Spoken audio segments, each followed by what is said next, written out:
સોમનાથના વેરાવળ બંદર પર ફરીથી 3 નંબરનું સિગ્નલ લગાવવામાં આવ્યું છે। માછીમારોને આગામી સમય સુધી દરિયો ન ખેડવાની સૂચના આપવામાં આવી। દરિયાકાંઠે ધોધમાર વરસાદ અને ભારે પવન ફૂંકાવાની આગાહી છે। હવામાન વિભાગે 40 થી 50 કિલોમીટર પ્રતિ કલાકની ઝડપે પવન ફૂંકાવાની આગાહી વ્યક્ત કરી છે। દરિયામાં ઊંચા મોજા ઉછળવાની પણ શક્યતા છે। તો ગીર સોમનાથના આ દ્રશ્યો છે કે જ્યાં વેરાવળ બંદર ઉપર ફરીથી 3 નંબરનું સિગ્નલ લગાવવામાં આવ્યું છે। તો માછીમારોને આગામી સમય સુધી જ્યાં સુધી આદેશ ન આપવામાં આવે ત્યાં સુધી દરિયામાં ન જવા માટે, દરિયો ન ખેડવા માટે ખાસ સૂચના આપી છે। આ સાથે જ દરિયાકાંઠે ધોધમાર વરસાદ અને ભારે પવન ફૂંકાવાની આગાહી પણ આપવામાં આવી છે।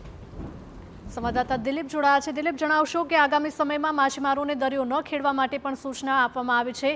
શું વધારે અપડેટ મળી રહ્યા છે હાલમાં?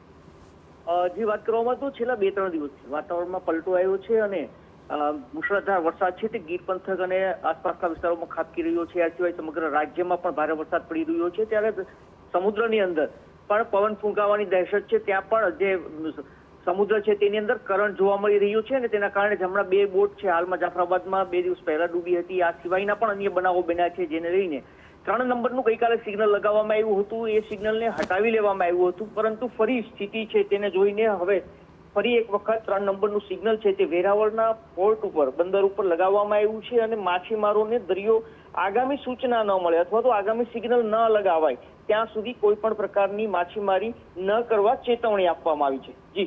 જી, માહિતી બદલ આપનો આભાર। તો ગીર સોમનાથના દરિયા કિનારે લોકોને અવરજવર ન કરવા માટે પણ તંત્રએ ખાસ સૂચના આપી છે। સાથે જ માછીમારોને દરિયો ન ખેડવા માટે પણ સૂચના અપાઈ છે।